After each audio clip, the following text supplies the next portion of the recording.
வணக்கம். இன்றைய காலகட்டத்தில் ஒரு முஸ்லீம் தோழியும் ஒரு முஸ்லீம் தோழியும் நண்பர்களாக இருக்கிறத விட ஒரு முஸ்லீம் தோழியும் ஒரு ஹிந்து தோழியும் நண்பர்களாக இருக்காங்க. இதை பற்றி உங்களோட சமூகத்தில் இருக்கிற விமர்சனம் இருக்குமா இல்லை நல்ல பார்வையில் இருக்குமா? உங்களோட இல்லை பெண் தோழிகள் இப்போ அநேகமாக ஒரு முஸ்லீம் பிள்ளையும் ஒரு தமிழ் பிள்ளையும் தானே நண்பர்களாக இருக்கிறான் கூடுதலாக பார்க்கும்போது. அது பற்றி உங்களோட சமூகத்தில் உங்களோட பார்வையில் விமர்சனங்கள் இருக்குதா இல்லை நல்ல கருத்துக்கள் இருக்குதா? அவன் கேட்குற கேள்வி என்னன்னா, ஒரு நாங்கள் காலேஜில் படிச்சுக்கிட்டு இருக்கிறோம். இந்து சகோதரிகளும் இஸ்லாமிய சகோதரிகளும் நண்பர்களாக பழகுகிறோம். இஸ்லாமிய சகோதரிகளும் இந்து சகோதரிகளும் நண்பர்களாக பழகுகிறோம். இதை பற்றி உங்களுடைய சமூகம் அல்லது உங்களுடைய இஸ்லாம் இதை ஏற்றுக்கொள்கிறதா அல்லது என்ன கண்ணோட்டத்தில் இதை பார்க்கிறது என்று கேட்கிறார்கள்.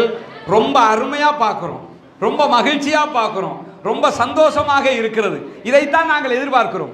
நீங்கள் ஒரு கொள்கையில் இருப்பீர்கள், உங்களுக்கு ஒரு கோட்பாடு இருக்கும், எங்களுக்கு ஒரு கொள்கை இருக்கும், ஒரு கோட்பாடு இருக்கும். ஆனால் ரெண்டு பேரும் நண்பர்களாக இருக்கிறோம் பாருங்க. இதைத்தான் இஸ்லாம் நண்பர்களாக இருக்கலாம், திருமணம் முடிச்சிருக்க முடியாது, அது வேற விஷயம், அது லைஃப். நண்பர்களாக இருக்கிறத பொறுத்தவரையில் மச்சான் கடைக்கு போகலாமா, இது மச்சான் டீ குடிக்க போகலாமா, மச்சி போயிடலாமா, இந்த மாதிரி விஷயம். ஆனால் லைஃபுங்கிறது வேற. அந்த கேள்வியும் இந்த கேள்வியும் கலாப்ஸ் பண்ணிக்கிற வேணாம். இந்த கேள்வியை பொறுத்தவரையில் தாராளமாக இஸ்லாமிய சகோதரிகளோடு தொப்புள் கொடி உறவுகளாக இருக்கிற என்னுடைய இந்து சகோதரிகள் நண்பர்களாக தோழிகளாக பழகுகிறீர்கள் என்று சொல்கிறீர்கள். ரொம்ப மகிழ்ச்சியாக இருக்கிறது, ரொம்ப வரவேற்புக்குரியதாக இருக்கிறது.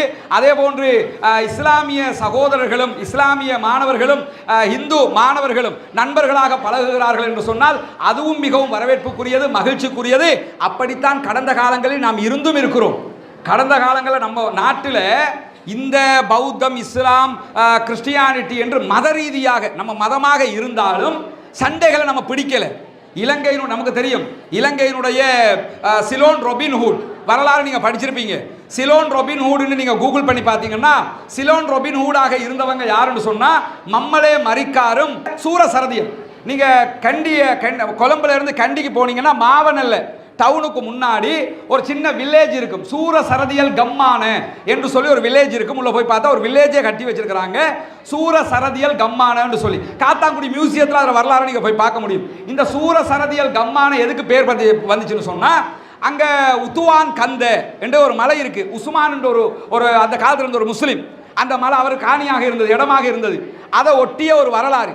அந்த வரலாறு சம்பந்தப்பட்ட ரெண்டு பேர், ஒருவர் யாருன்னு கேட்டால் சூரசரதியால், ரெண்டாவது மம்லே மரிக்கார். இந்த ரெண்டு பேருமே நண்பர்கள். இந்த ரெண்டு பேர் தான் இலங்கை வரலாற்றில் இறுதியாக கடைசியாக மக்களுக்கு முன்னிலையில் தூக்கில் தொங்க விடப்பட்டவர்கள். இலங்கை வரலாற்றில் பிரிட்டிஷ் நம்ம நாட்டை விட்டு வெளிநாட்டவர்கள் செல்கிற நேரத்தில் கடைசியாக ரெண்டு பேரை பப்ளிக்ல தூக்குல போட்டது யாருன்னு கேட்டா மம்லே மரிக்காரையும் சூரசரதியலையும். மம்லே மரிக்கார் இஸ்லாமியர், சூரசரதியல் கிறிஸ்தவர். ஆனால் ரெண்டு பேரும் சேர்ந்து இந்த நாட்டினுடைய சுதந்திரத்திற்காக போராடினார்கள். நாங்கள் மதிக்கக்கூடிய சுதந்திர போராளிகளாக நாங்கள் பார்க்கிற எங்களுடைய தலைவர்கள் யாராக இருந்தாலும், சித்திலப்பையாக இருந்தாலும் அல்லது டிபி ஜாயாவாக இருந்தாலும், அன்றைய காலத்திலிருந்து எந்த தலைவர்களாக இருந்தாலும், உங்களுடைய தலைவர்களாக நீங்கள் மதிக்கக்கூடிய பொன்னம்பலம் ராமநாதன், பொன்னம்பலம் அருணாச்சலம் போன்ற மிக பிரம்மாண்டமான தமிழ் தலைவர்களோடு நண்பர்களாக இருந்துதான் அத்தனையும் சாதித்திருக்கிறார்கள். நாம் நண்பர்களாக இருக்கிற போது உன் மதம் உனக்குரியது, என்னுடைய கொள்கை எனக்குரியது, உன்னை நான் புரிந்து கொள்கிறேன், என்னை நீ புரிந்து கொள்கிறாய், நண்பர்களாக நம்முடைய காலம் கழியட்டும் என்று நட்பாக நாம் பழகிற போது எந்த பிரச்சனையும் வராது. இந்த நிகழ்ச்சியை நாங்கள் நடத்துறது கூட எதுக்குன்னு கேட்டா இந்த எண்ணங்கள் களையப்பட்டு நண்பர்களாயிருவோம், எந்த பிரச்சனையும் இல்லை. ரொம்ப அந்நியோன்யமாக எங்க வீட்டு கல்யாணத்துக்கு நீங்க வர்றது, உங்க வீட்டு ஃபங்க்ஷனுக்கு நாங்க வர்றது, எங்க மார்க்கத்தில் எது தடுக்கப்படுதோ அதை நாங்க செய்ய போறது இல்லை, உங்க மதத்தில் எது தடுக்கப்படுதோ அதை நீங்க செய்ய மாட்டீங்க.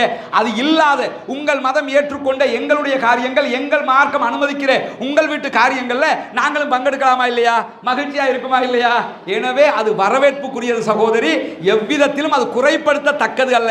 நாங்கள் அதை மன மகிழ்ச்சியோடு ஏற்றுக்கொள்கிறோம்.